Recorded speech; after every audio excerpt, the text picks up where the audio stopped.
CM Chandrababu అధ్యక్షతన CRDA భేటీ జరగబోతుంది. ఉండవల్లి నివాసంలో సమావేశం ప్రారంభం కానుంది. అమరావతిలో నిర్మించే రాజధాని నిర్మాణాలకు సంబంధించి పలు సంస్థలకు భూ కేటాయింపులపై చర్చించనున్నారు.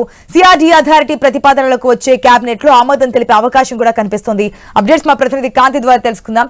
గుడ్ మార్నింగ్ కాంతి. ఈ రోజు సిఆర్డీఏ భేటీ జరగబోతున్నట్టు తెలుస్తుంది. ఏ అంశాలపై చర్చ జరగబోతుంది, అదేవిధంగా ఏ అంశాలకు ఆమోదం తెలిపే అవకాశం కనిపిస్తోంది?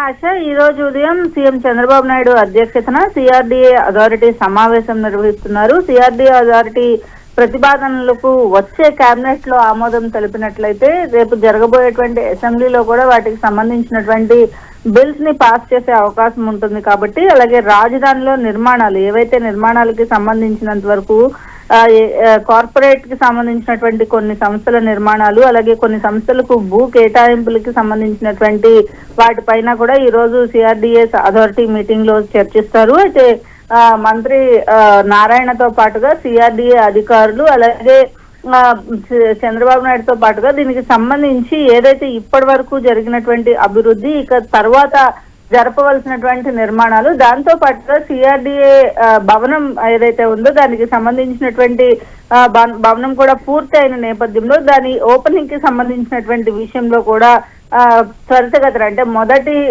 ఆఫీస్ గా ఓపెనింగ్ చేయడానికి ప్రభుత్వం అయితే సన్నాహాలు చేస్తోంది. ఈ నేపథ్యంలో ఈ రోజు దానిపైన కూడా ఒక క్లారిటీ వచ్చే అవకాశం ఉంటుంది. దాంతో పాటుగా ముఖ్యంగా రాజధానిలో జరుగుతున్నటువంటి నిర్మాణాలు కొన్ని ఏవైతే అమరావతి మునిగిపోతుంది అంటూ వస్తున్నటువంటి వదంతులు ఏవైతే ఉన్నాయో దానికి సంబంధించినటువంటి వివరాలన్నింటినీ కూడా సీఎం ఈ రోజు అడిగి తెలుసుకునే అవకాశం ఉంది.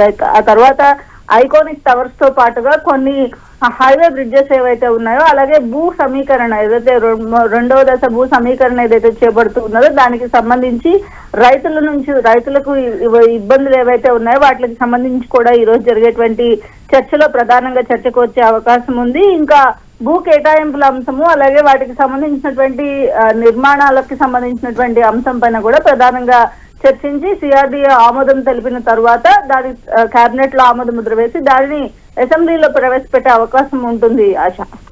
Right Kanti, thanks for the update.